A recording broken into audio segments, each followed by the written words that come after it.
Hi, I'm the host of the STO Smokers Lounge. I'm here to tell you about Anchor, the perfect app that you can use right now to start your own podcast network.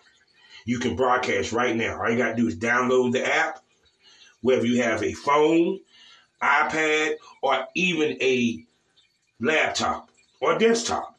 You can right now download Anchor or go to Anchor FM right now and start recording and have your stuff broadcasted over multiple platforms such as Spotify.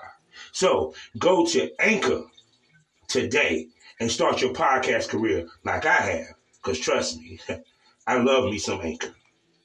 Hello. Hey. Can you hear me? How you doing, sir? Good. How are you? I'm doing good. I'm a little bit actually sleepy, man. It's been a long day for my ass. Oh, man. I had a long couple days, bro. Oh, my goodness, man. It's like you are, let's see here. Where did you fall today? You were the fourth episode that I'm recording today. Oh, yeah, So, man. Heavy workload there.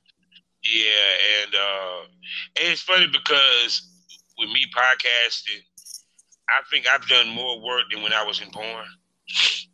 Oh, yeah? And it is actually more tiring because you got to sit here and talk. And talk. And talk. I'd rather be fucking. Yeah, man. Oh, my God, man. So what's been up with you, man? I saw that. I think you have worked with Brazen, have you? Am I correct? Who?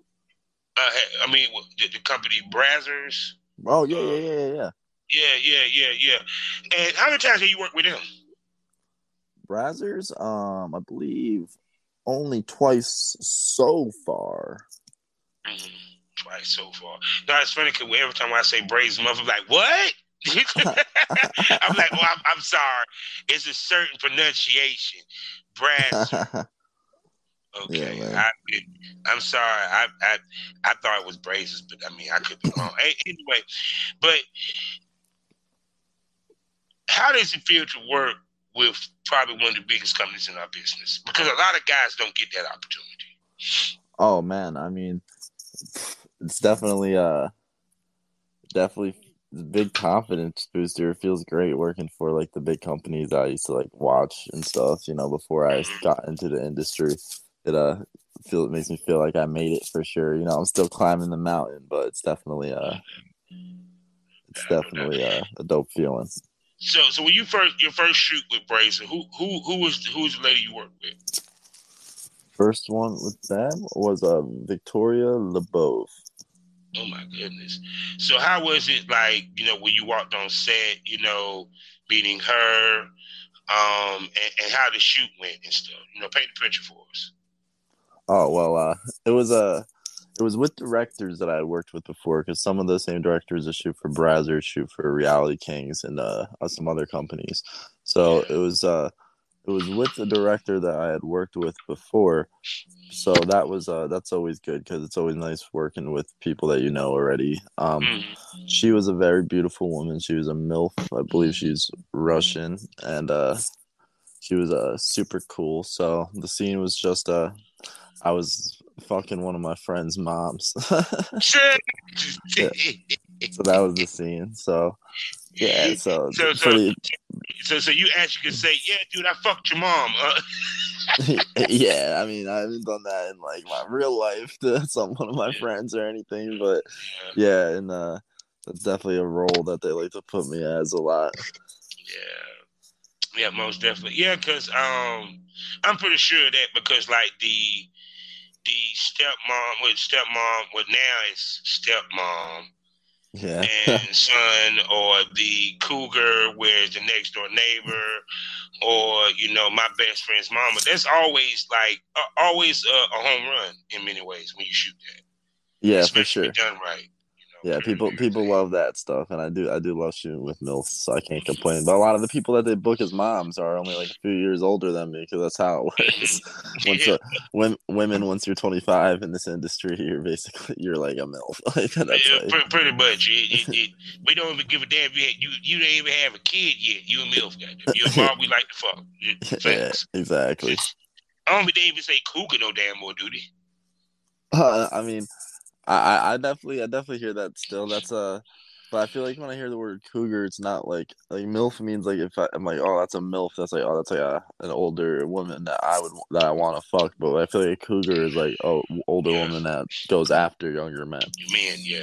So it's kind of crazy. So look, let me do these particulars, and we can get this interview on the road. Okay. Yeah. Hello, everybody. Welcome to the Smokers Lounge here on Anchor, the perfect app for anyone who's trying to start their own podcast career. All you got to do is download the Anchor app or go to anchor.fm and get yourself a profile today. I'm your host, Kevin Arthur, Southern Champ, a.k.a. the Porn Rap Star. Y'all know what it is. Find all my links in one place with one link, allmylinks.com/porn rap star.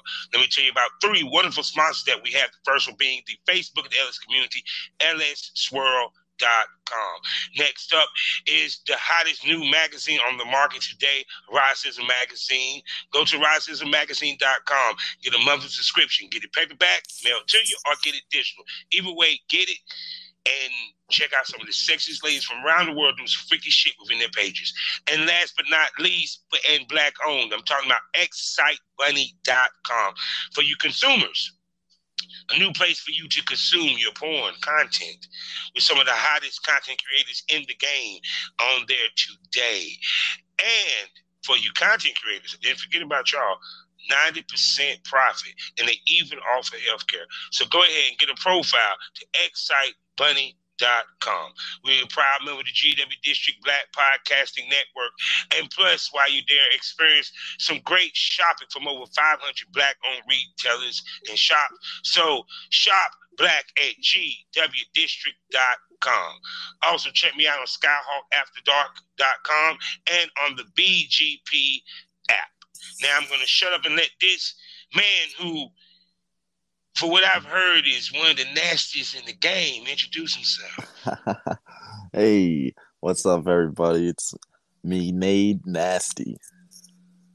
No doubt. And I'm like, cause it was just funny because I said Brazy, then he just named off Reality King. I said, well, damn, wait a second.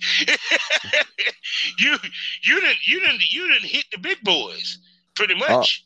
Oh yeah, man. I worked for a lot of big companies. No doubt.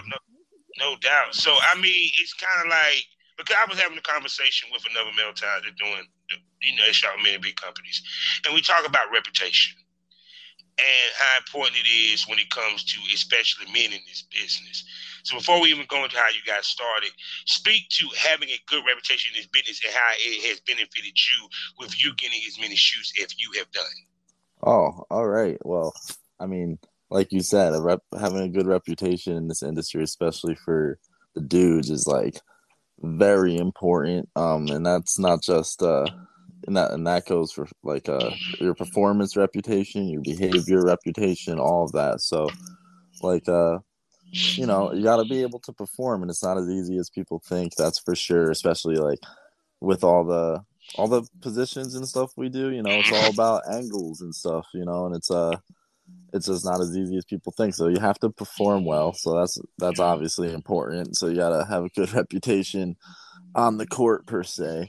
Mm-hmm.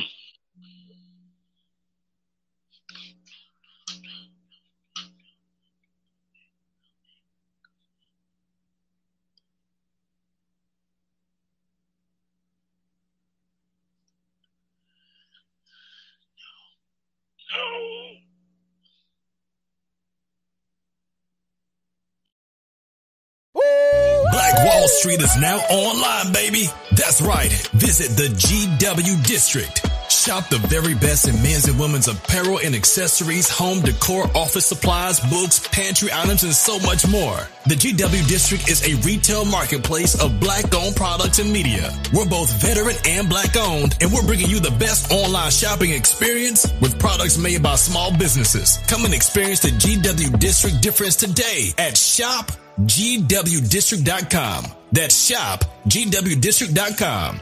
The GW District, a retail marketplace of Black-owned products and media. That's right. Hello. But yeah, sometimes if it ever drops, I just send you a link and you just punch back in with that link. All right, man. Sorry, I don't know. I don't Now, know how long I was talking. I don't know what's the yeah, last thing you heard. we was at like you were saying about the reputation that it precedes Oh, you to have a good reputation. yes, you got to make sure a lot of people, a lot of dudes in this industry start to become entitled once they to the girls and stuff, and you got to make sure you remain humble. That's a very important thing for sure. Yeah, because it's like I was saying to him, it's not just the girls who watch, it's also the producers and directors. Because they Oh, also pay attention. Because with us as dudes, they already don't want to let a lot of dudes in the game as it is when it comes to that level. for So sure. when they look at how we interact with the models, how we do all that, period. I mean, I give you props because I never would have shot on that level because that's too much pressure what you deal with. Because you dealing with a whole set. So boom mics and makeup artists and directed with the cameraman. You know what I'm saying? So it's kind of like you on a higher professional level than probably some male talents that I talk to. Period.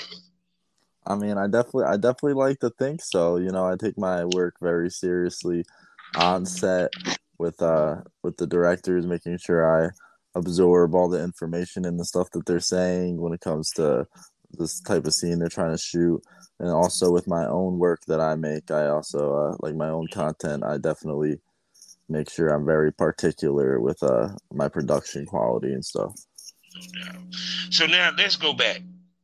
What got Nate into the business? What got Nate into the business? Man, I mean, like, I didn't get like a ton of like girls. Like, I got some chicks, but I didn't get like the amount of girls I do now. Obviously, before I did porn, but the ones I did, they told me I have like a big dick. I should do porn. I was like, really? And then I made an ad on a website, and I got some calls. I shot for some amateur companies, and then I ended up, moving up the ranks. Oh snap! So basically you just put fillers out there, and like when the first amateur company that hit you up, like your first shoot that you did, the very Yeah. first shoot that you actually got on camera. Let's unpack that real quick.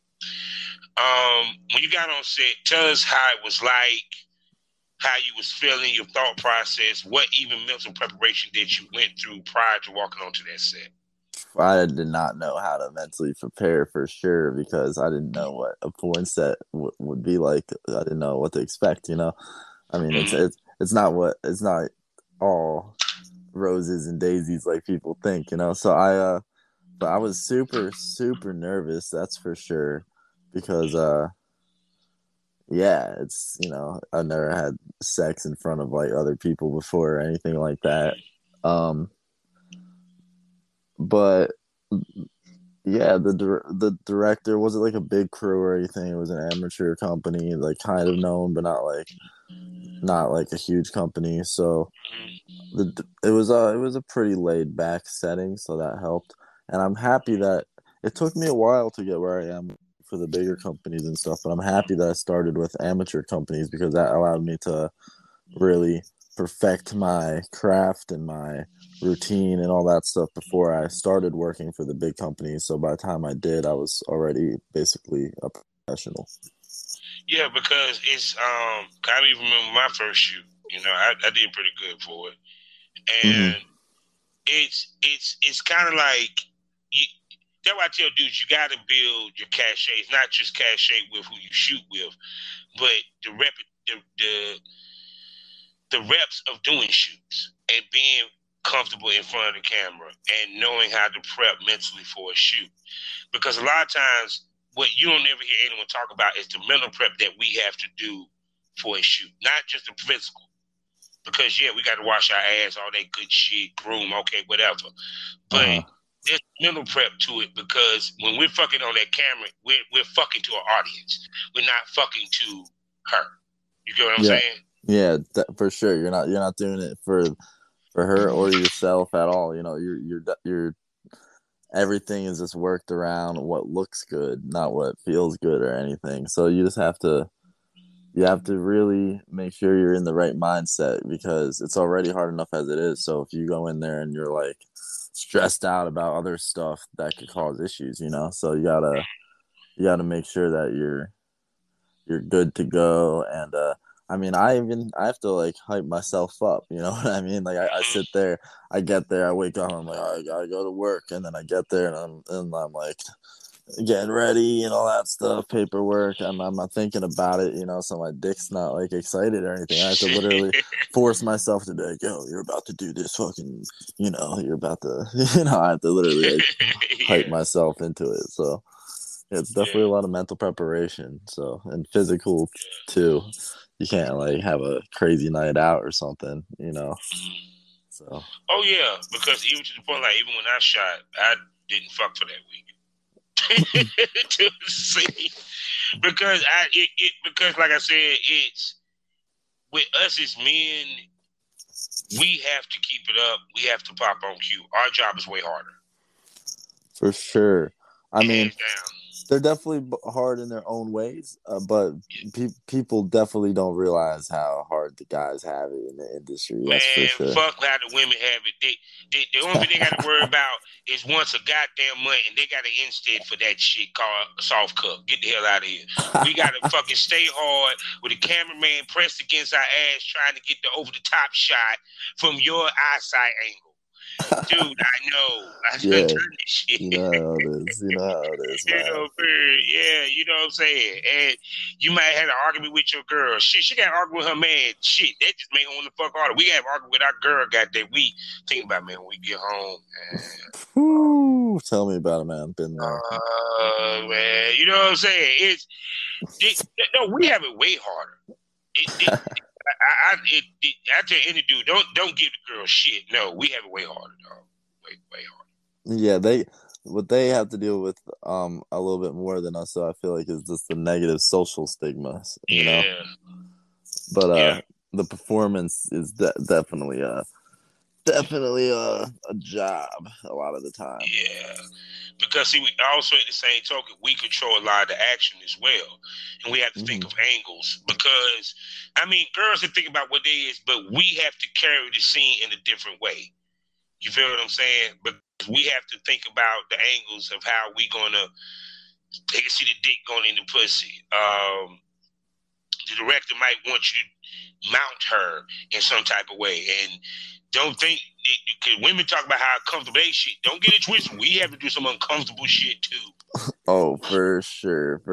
I mean, I tell people all the time, like my friends outside of porn, I'm like the only during the pro scenes, like unless if it's just like a rare director or company that kind of lets you have more fun with it, like the only parts that are really enjoyable are riding, blowjob, and that's about, and then nutting at the end, like the literal the seconds of nutting, you know, on the pretty girl's face or something. That's I'm gonna tell you the hardest one. I don't care what nobody say. The missionary, where you gotta angle yourself and hold her leg up, keep her leg parted, so and you gotta angle yourself so they can see the dick going in the pussy. Yeah. Oh, for sure. And I'll tell you what, like, my dick like does not bend downward, like it doesn't. So like if it's on like a low couch or something, and I gotta like angle downward, like oh my god, it's so uncomfortable. Or like even reverse riding when the girl's like leaning forward too far, like no. But if the director wants it, then you need to do it, you know, even if you wouldn't do it in your personal life. So so that was a lot of people don't even realize. So it's like, so you say you moved from amateur to the studios, companies. So now, one, how did that actually happen? Because a lot of people don't necessarily hear. We hear how women advance in the business. We don't necessarily hear how men advance. So was this really word of mouth that got you there?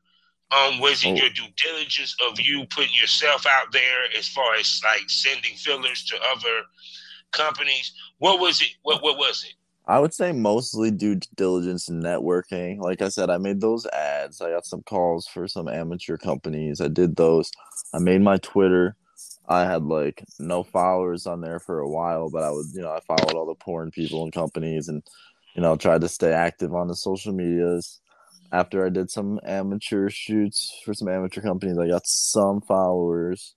And then I got a shot for another company that when I went to Miami for the first time, that ended up being owned by the agency that I am now signed to. So after I shot for them, they're like, "Do you want to sign to Hussy Models?" And I'm like, "Yeah, I would love to." And it's been smooth sailing ever since from there. But it took a couple of years of me just like posting on Twitter all the time and shooting for amateur companies once in a while before I was doing this full time. Now I'm gonna ask you this, because it's interesting you mentioned that you're an agency talent. Yes, I do have an agent that books my pro bookings. I could get bookings myself as well.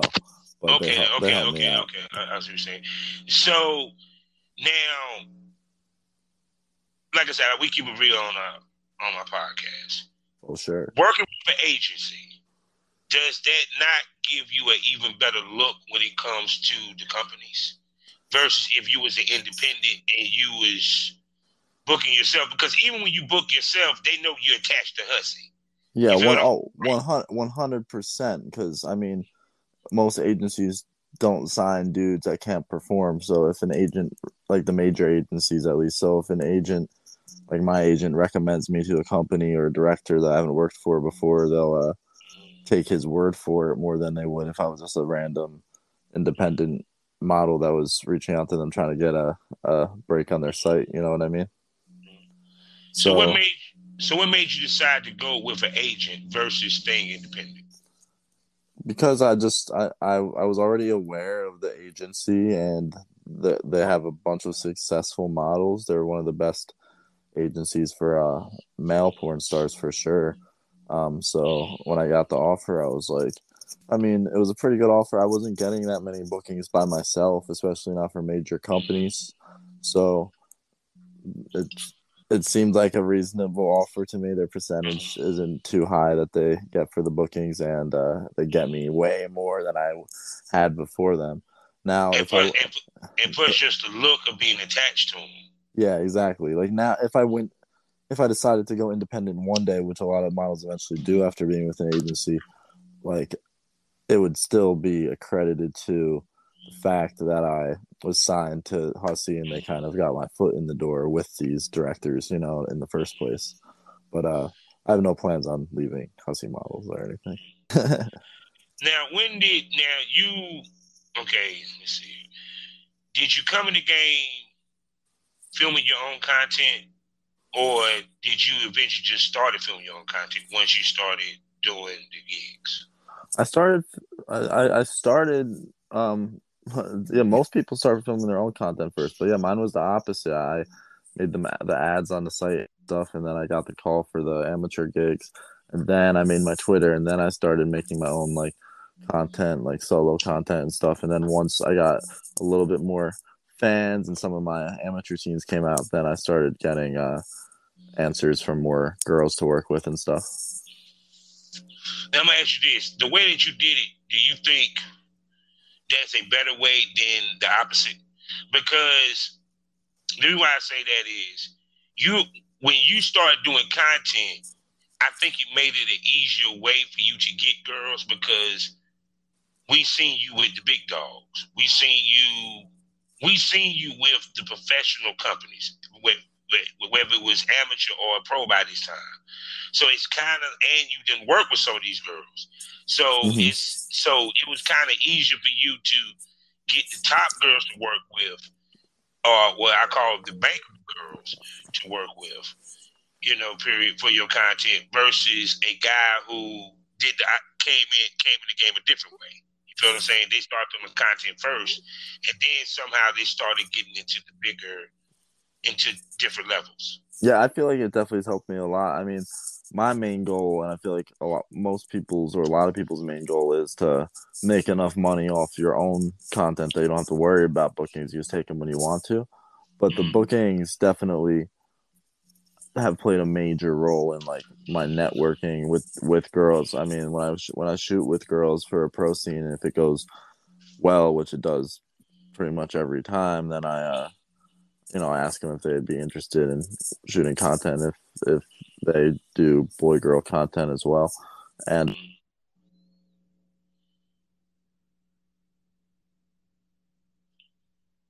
Hello? Why did it went out? Hello?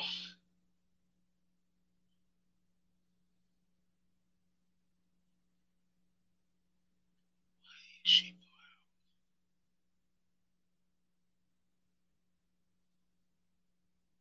Hello? Hey, how you doing? Let me tell you about a great deal.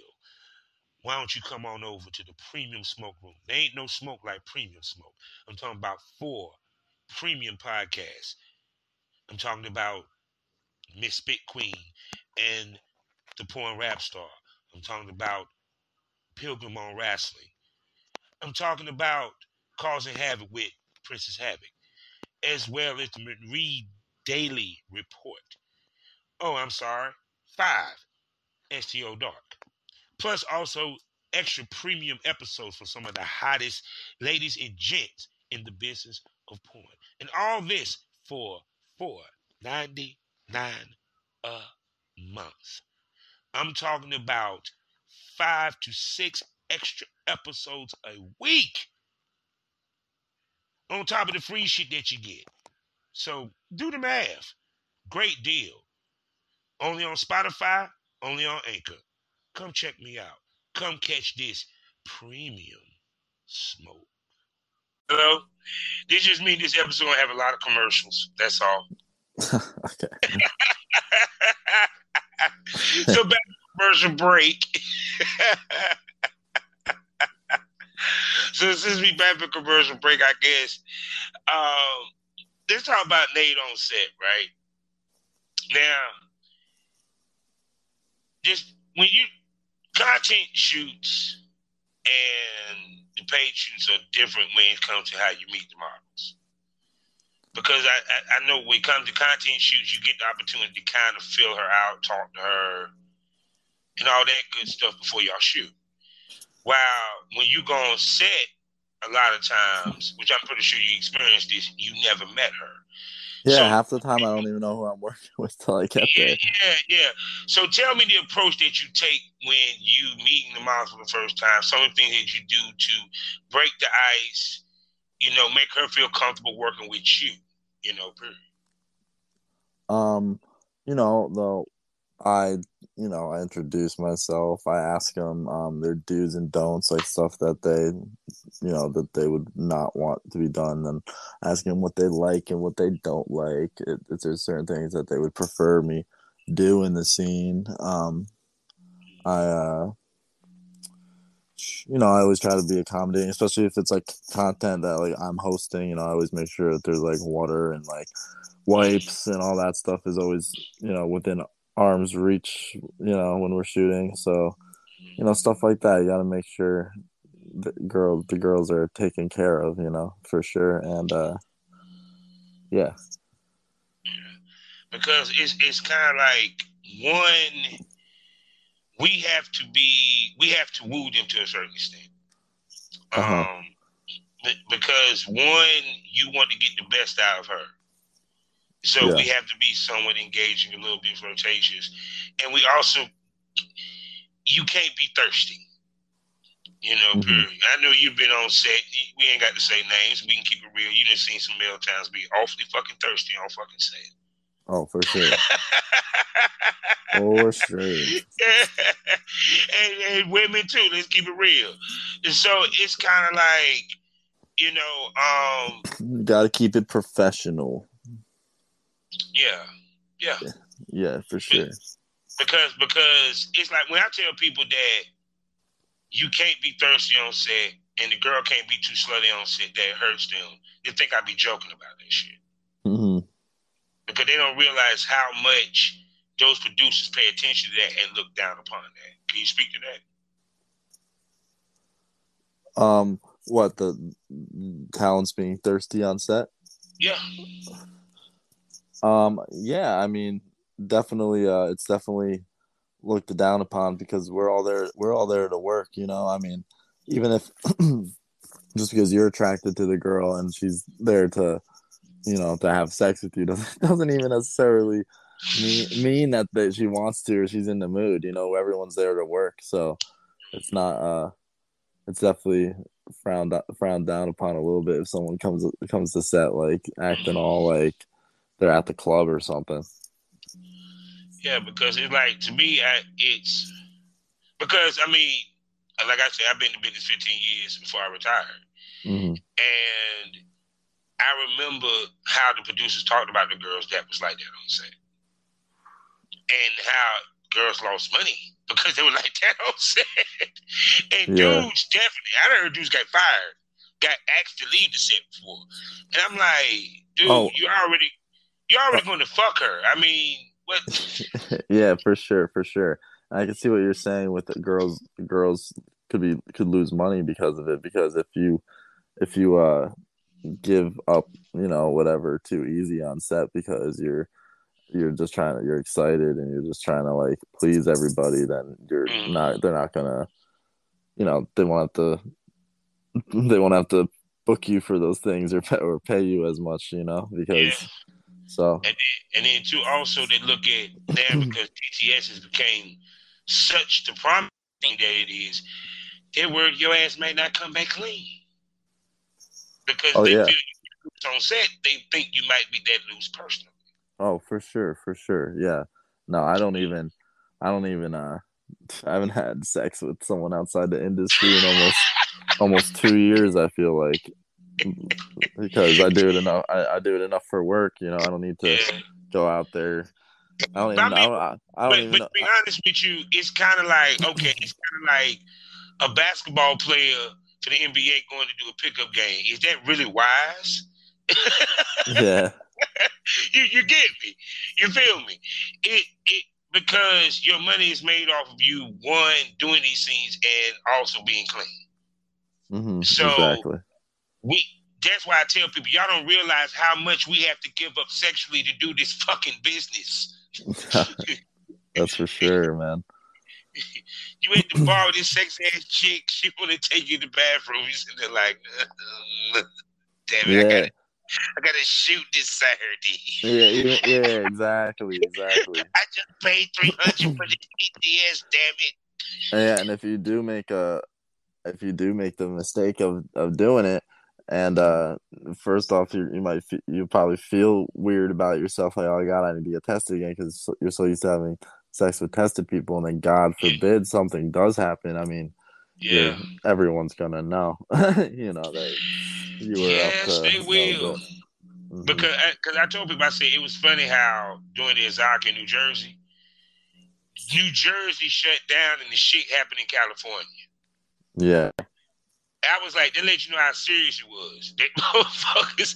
And look, and even if it was someone that was bold enough to film during the stoppage, they probably would have got snitched on. That's the sad part. They probably would have got snitched on. Yeah, for sure. So, so that's why I tell people, they don't realize what we have to give up to do this business, period. Oh, yeah, man. That's a fact. Between mental, physical, relationships, lots of there's definitely lots of there's lots of negatives to it too. Don't get me wrong, I like it more than any other job I've had. Oh, hell yeah. But it's it's definitely a lot of work. And then when it comes to like content and stuff, like you get to have a little bit more fun with your content because you're the one directing it, but you still got to make sure it's a fire video with good angles that's going to sell and stuff. And then the post-production, I mean, if you edit and upload and promote all your own content like that, I mean, that takes way longer than the actual recording of the video. Yes, it does. See, that's the business side of it. That's the business side of what you're talking about. The hard part. Oh, yeah. Is packaging it to where it can say, from trailers to the editing to even coming up with the name of the fucking damn video going to damn be. Yeah, exactly. I was saying, and the thumbnails and stuff in my trailers, man. Like, I just started getting really into making sure I make really good trailers lately because it helps with sales a lot. And they take me like 2 hours to make because I'll clip it down to like a minute and a half of like clips. But then certain websites only allow 30-second trailers, so then I have to clip that minute and a half into 30 seconds. And I'm just sitting there for so long, like taking 0.2 seconds off something, 0.1 seconds off of something, Yeah.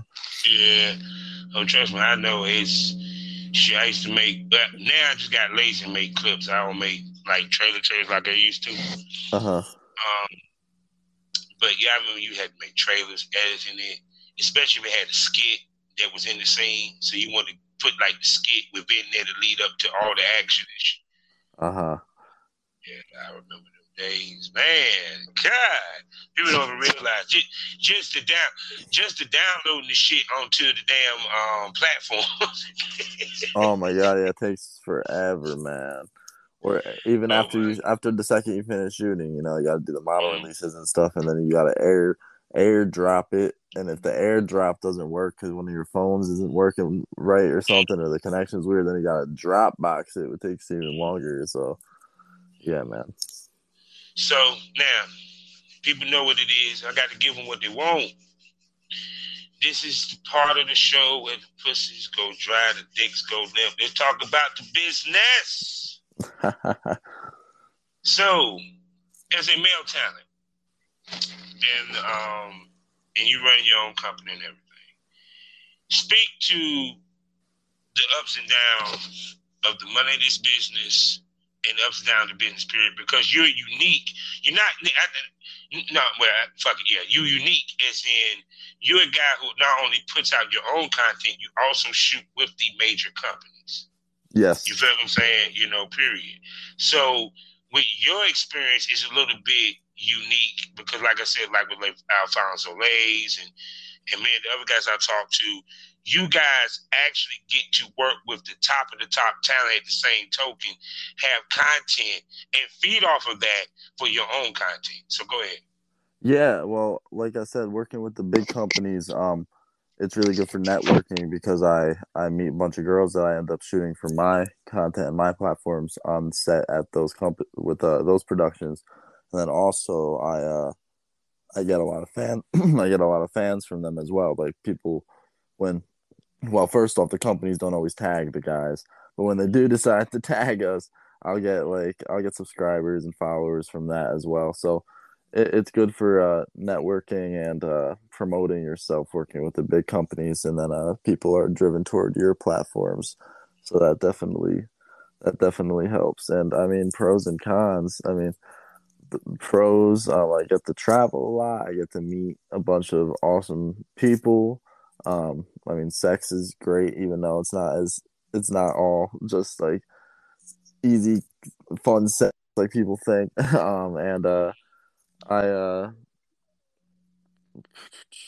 Pros. Yeah, I mean, that's like the main stuff. And being able to create my own schedule, I don't have to take any shoots if I don't want to. I usually do because I want the money and the exposure. But I get to create your own schedule. You get to travel. Cons, traveling is also a con because it gets very tiring and you don't get to see your family or friends as much as you'd like to sometimes. I make more than I did at any other job for sure, but I also have way more expenses between like Airbnbs, lodging, the plane tickets, STD tests all the time, and COVID tests. So those would be because to me, I think what helps is one, you shoot with the top companies and you stay booked. So that means it's like I tell anybody that if you got different ways that you make money within the industry, you're good. Because you have your content that you're making money off of. Yeah. Period. I mean, I don't know if you webcam because I don't think we do very well at webcamming. I do sometimes, and you're exactly right. That's the reason I don't usually, because I don't usually make a ton of money on there when I do it. But once in a while I do when I'm super bored just to make a couple extra bucks. But well, you know why we don't make money on the damn webcam, right? Why? Because our gay fan base want to see us fucking something. They don't want to see us stroke. Yeah, exactly. And then But I do pretty good. I do a lot exactly to your point. I do a lot better camming if I'm camming with a female Yeah. as well, to a female model as well to be on the show. Yeah, I mean, don't get it twisted, but it's still good to put your hand in it because it allow your fans to see you live in the effect. Because I tell people, even if it doesn't make money, it can lead to money. Yeah, You know, because like they might people that see you on the cam show might go and end up buying your videos or something. yeah, you know, period. Because everything is a rollout. You know, Mhm. that's the whole point. It's just like when people was panicking about OnlyFans and girls say, "I'm about to go off OnlyFans." Like, no, if they gonna kick y'all off as far as having dirty shit, but then you just put clean shit up there to point them to the dirty shit. Yeah, exactly. Because guess what they can't do? They can't take down the flyer. You can't put a link, but you can put a link in the flyer. I mean, I'm just saying, I'm just giving away jewels there. You feel me? That's what web flyers is for. You feel me? Uh-huh. So with the money, a lot of people don't think. Okay, a lot of people hear when girls because you've seen it, where the girls talk about the percentages. Girls was posting how much they were making. Yeah. You know, period. As dudes, which we never will fucking do, post how much we're making. Yeah, right. right. We're not fucking stupid because we don't want you fuckers to know what we make. You know, period. You know, I hated when Jimmy Smack was announced that he made money because he made him think that everybody can make $1 million. What was that? No, I hated when they posted that Jimmy Smack made $1 million off of OnlyFans. Oh, yeah. And it seemed like or when any celebrities be doing that. Yeah, that's annoying. So speak to, it's about the consistency versus that one moment. You feel what I'm coming from? Oh yeah, because I mean, you have the ups and downs where 1 month is banging, next month, whoa. And then what do you do to pick it up when it's whoa? You feel me? Yeah, well, that's why I try to make sure I stay booked with the pro companies too, so I always have that quick cash coming in, like the subscriptions or from my platforms. But I use multiple platforms, man. So if for some reason my OnlyFans doesn't do as good 1 month, then I mean either my ManyVids or my Sheer or something else that I use will help pick it up usually. But I release content consistently. I try to release at least one scene on all the platforms once a week. So yeah, because I mean, if you want to keep it real, you actually doing the paid gigs and being booked and shooting as much as you do, it actually keeps you out there and in the public eye. You feel me? Mm-hmm. You know, because it's no different than with the girls. Because if the girls is constantly doing Brazzers or Reality King, and you see a new scene for her maybe once a month or once every 2 months, it reminds the fans and he'll go to Google. Yeah, exactly. And then they might go to their OnlyFans because if they're a big enough fan, they want to know what they're doing more than just every couple months, you know? Most definitely. So, since your last name is Nasty, what scene that pops in your head and the girl that you worked with that you could say was that nasty scene that you always you will never forget? I have a few, but all my nastiest scenes are my content because, you know, I make some of the nastiest content out there. That's why it's my last name. So if we're going nastiest scenes, like I've shot with for some pro bookings, I've shot with some models I've been fans of for a long time that I won't forget, like working with them because I was just like very happy to work with them. But for my scenes, like the nastiest scenes that were super crazy, my scene with Vile Vixen is insane. My scene with Zarella Skies that just came out is pretty insane. My threesome with Val, Erika Steels, and Anna Chambers is pretty awesome. And my threesome with Yum the Boss and Brianna Moore is pretty sick. And I have flashbacks of all those scenes all the time. So you know, I say it always be that scene. You see, you be like, God. Yeah, I mean, there's not many of my own scenes that I watch. You know, I mean, I don't get to jerk off often anymore because I gotta save my nuts for the scenes. But when I do, but those are like the ones that I would jerk off to if when I get the chance, if I was jerking off to my own scenes. So how do you balance? Well, there's two questions on this. How do you balance your paid shoots and your content shoots to where you're not wearing yourself out? Well, I mean, I try to schedule as many as possible. Like I try to shoot like every day if I could, but it doesn't happen like that. Like so like if I try to get a shoot like every day of the month, let's say I'll get like 20 and then 5 of them will fall through or something, so like I'll shoot like half the days, which is fine as long as they don't. I could shoot twice in a day too, but if I shot twice in a day, then I probably wouldn't want to shoot the next day. But I I just have like a routine. I make sure I don't shoot too close to another scene, but I also make sure that I not too far from my scene either, because I don't want to be like too sensitive, so I make sure I nut within a certain time frame, so I'm not too sensitive, but I don't nut within too close to the scene because I want to have a nice pop shot, Yeah, because it's like when I hear dudes, like you have dudes that go to the conventions and they just shoot themselves into a rut. Yeah. I tell dudes, look, you got to know your body and know how you shoot. Because we can run out of steam way quicker than a woman can. Oh, for sure. Period. I trust me, these chicks do gangbangs.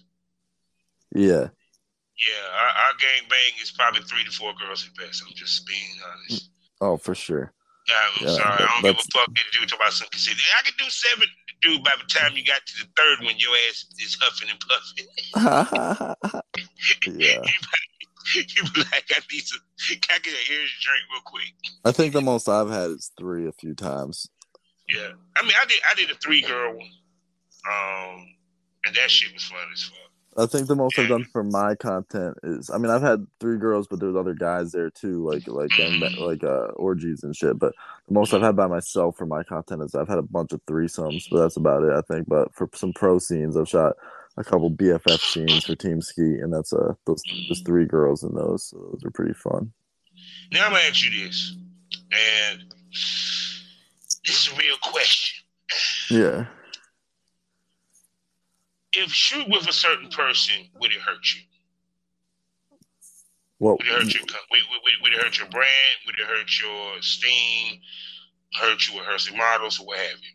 Because sometimes you get the story that females can't shoot past a certain level because if it do, they'll be frowned upon over male talent or what have you. Just a hearsay. Go ahead. There's companies I wouldn't shoot for because I've heard bad things about them, and there's companies that my agency wouldn't book, that they don't book their models for. There's definitely models that I wouldn't work with because I've heard allegations or stuff against them, so I wouldn't want to be associated with them.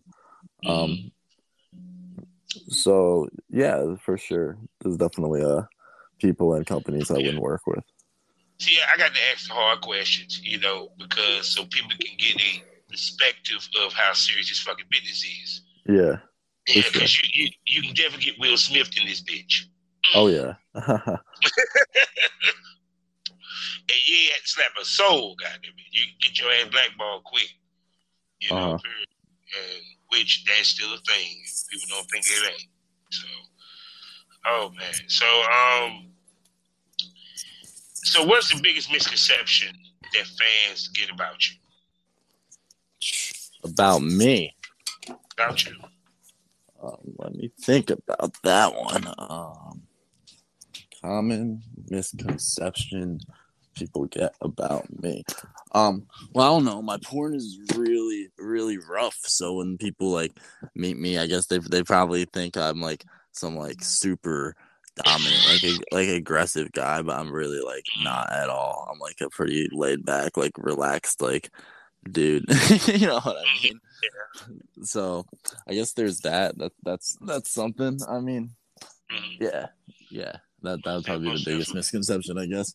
Mhm. Like So, even the girls, because I do a lot of rough porn because that's what sells for me. And don't get me wrong, I enjoy it. Like I'm a switch. Like I like girls tying me up and stuff too. But yeah, I ain't get one of them. I wish I had got one. Being tied up. yeah, but I always end up doing the stuff where I'm super rough with the girls because that sells a lot for me. So when I meet the girls, even they're like, so like you like to do like super rough stuff. I'm like, I mean, I like to, but that's not like the only thing I like. It just happens to be what I do a lot, you know. Now, of course, you mentioned brand. Now, Yeah. like I said, I got to ask the hard question because I always ask all these guys who is at the top of the level, period. Now, there might be, let's say, females who want to work with you that may not be on the level that you're on, right? Do you think they get a misconception that you may not give them the time of day because you're on the level that you're on? Oh, absolutely. I mean, if I'm attracted to a girl and I feel like I can make a good scene with her and she gets talent tested and stuff, like I work with new girls a lot because it's honestly my fans care more about the quality of the scene and maybe even like the types of girls I shoot with more than the how popular the girl is. Well, like for example, I mean, I haven't looked, and you probably might have. Like, you have some guys that would not shoot with a BBW, because their base doesn't do BBW per se. So, are you a guy that has a certain type woman which is for his brand, or it really don't fucking matter? No, it really doesn't matter. I feel like it just it matters more what I am doing with the woman in the video than the type of woman. But what does matter is that I mix up the variety of the type of women because I have different fans that like to see me with different types of women. Some of them like to see me with big, beautiful, thick black women. Some of them like to see me with skinny, petite, 18-year-old white chicks. You know what I mean? Dude, I'm not even going front. I actually got some manifestations for your ass. But anyway, go ahead. I gotta be my curiosity through you people because I don't do it anymore. Oh, word, yeah. So Lyric Sky, yeah. Word, yeah, for sure. You know, I'm just saying it because, like I said, from looking at your shit, right? What I like about you is that you a male talent that you intense. You get it in. I can tell that you get rough with them. Yeah, you feel me? Because it was just even from the look of the visuals that you had on your page, you know, period. It's like, so is it, if your style more on the BDSM side, or is it just the aggressive male side? I think it's just more on the aggressive side. I mean, I do BDSM stuff too, especially if the girl that I'm working with is into BDSM because they definitely sell. But I try to mix it up a little bit. I have a few like brand things that I always do. There's always usually rimming, face fucking, and then I always try to put my foot on the girl's head while I'm fucking her in doggy. Yeah, I did that. I do that too. I've done that too. Because I feel I'm sorry. Tell me that's not a hot visual. It's a very hot visual. People love it. So I feel like that's been like my brand I've been doing lately. And then if there's any BDSM or anything, that's just extra. And I like to mix it up. I usually try to get a cameraman and get some like very high production stuff for my content. But some people like amateur, and some girls prefer to shoot amateur.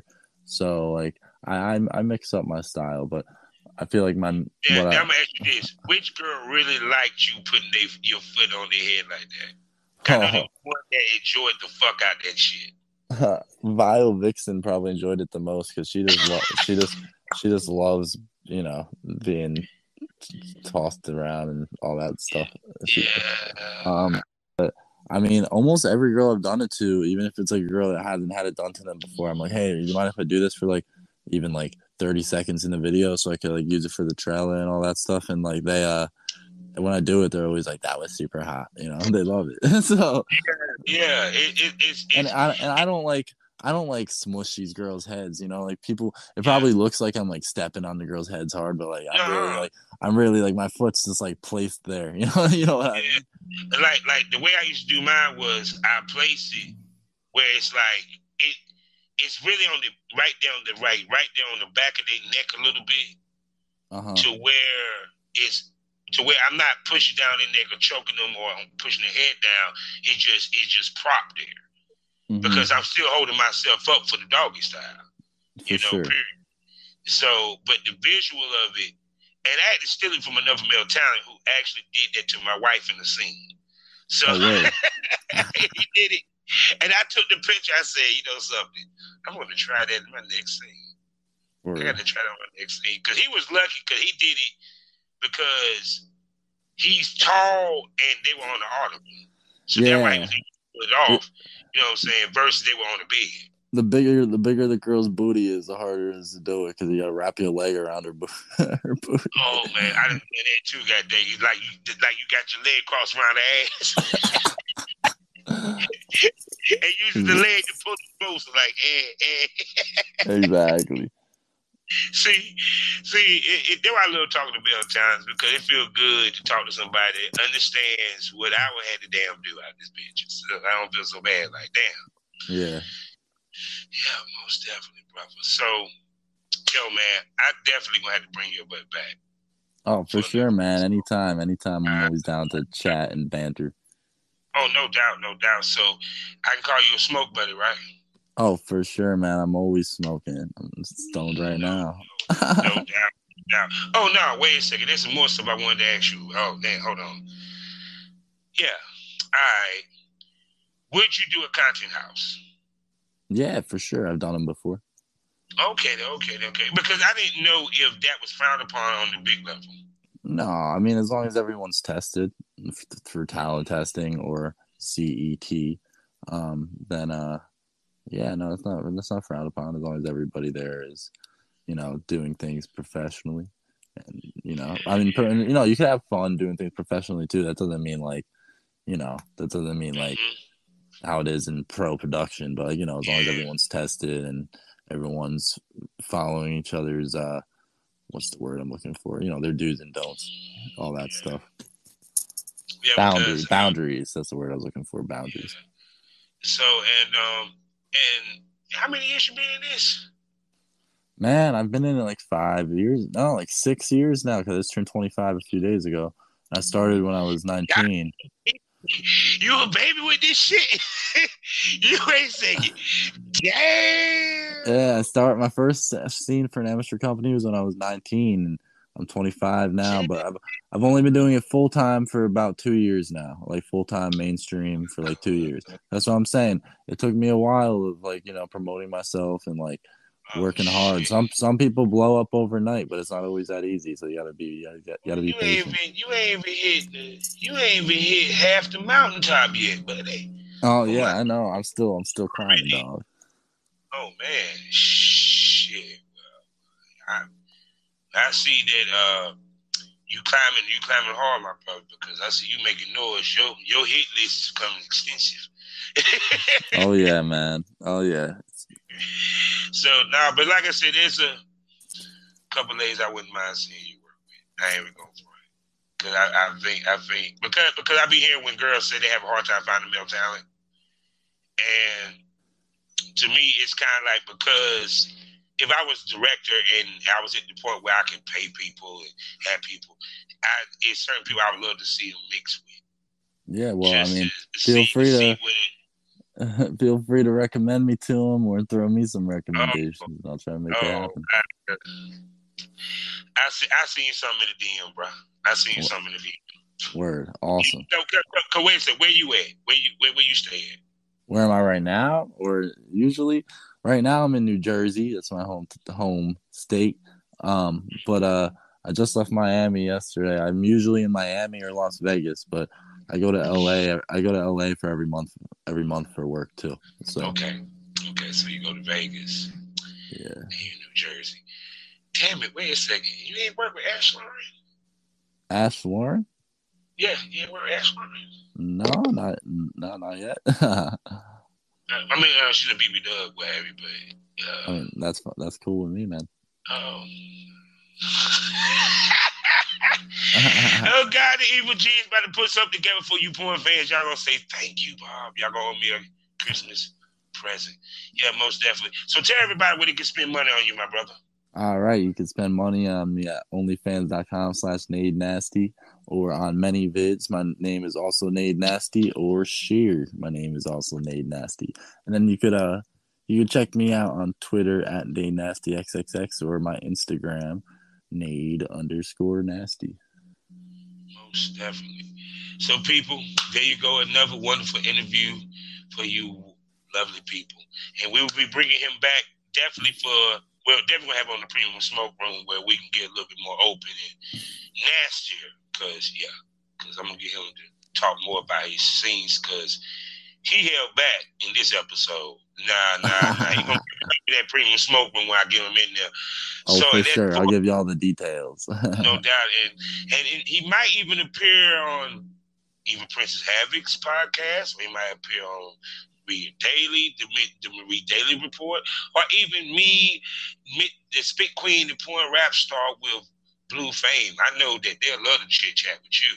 So we're gonna get him to come to the Premium Smoke Room. Y'all just go subscribe for $4.99 a month. We're talking about 6 wonderful premium podcasts. Oh, and I forgot about Stop Playing With Me with Plus Size Princess. So, and he will be back because I like talking to him. He's a whole lot of fun for sure. So, thank you. You too, dog. No doubt. So, with that being said, you know how we end this. Life is a learning experience. What's the point of the experience? You didn't learn anything. Smoke this over. Thank you for coming to the lounge, Nade. For sure. Anytime, man. Thank you.